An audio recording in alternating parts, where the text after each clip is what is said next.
بسم الله الرحمن الرحیم. راځو دا وایو څنګه خپل اکسس پوینټ داسې برابر کړو چې تعداد محدود کړي چې دغه نفر دې وصل سي نور دې نه وصلېږي. نو هغې لپاره به راسو دلته خپل هغه آی پي به ولیکو، دلته به خپل یوزر نیم او پاسورډ به ورکړو.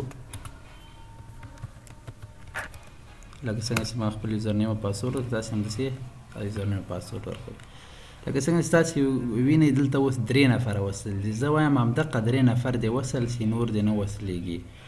نو دې لپاره به داسې کار وکړو چې دې مک ادرسونه به ټول داسې کاپي کوي.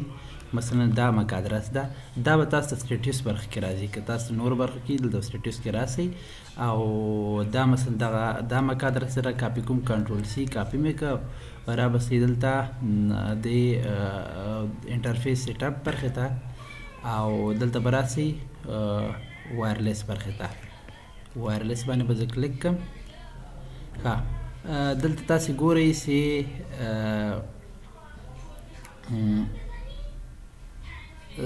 دلته یو برخه ده وایرلیس مک ادرس فلټر.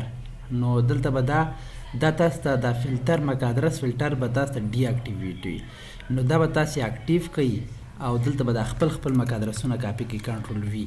هغه بل مک ادرس هم چې تاسې راواخلئ هغه به هم دلته کاپي کوي، بل به هم راواخلئ، بل به هم راواخلئ، همدا مک ادرسونه به ټول داسې راواخلئ در سره. نو دلته به ټول پیسټ کوي.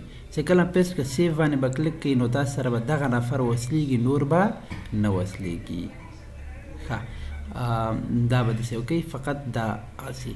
نو که تاسې غواړئ داسې کوئ چې یو نفر تاسو مزاحمت کوي هغه به بلاک کوي، نو بیا هغه به داسې وکړئ هغه مک ادرس به راواخلئ، دا به ډینای کوي. خو تاسو ته داسې پکار ده چې دغه ووهئ الو اجازه ورکوئ دغه نفر مک ادرسونو ته. نو ټول مک ادرس به تاسو سره لیست کوي او دلته به یې ور واچوئ او دا به اکټیویټ کړي او سیف باندې به کلیک کړي.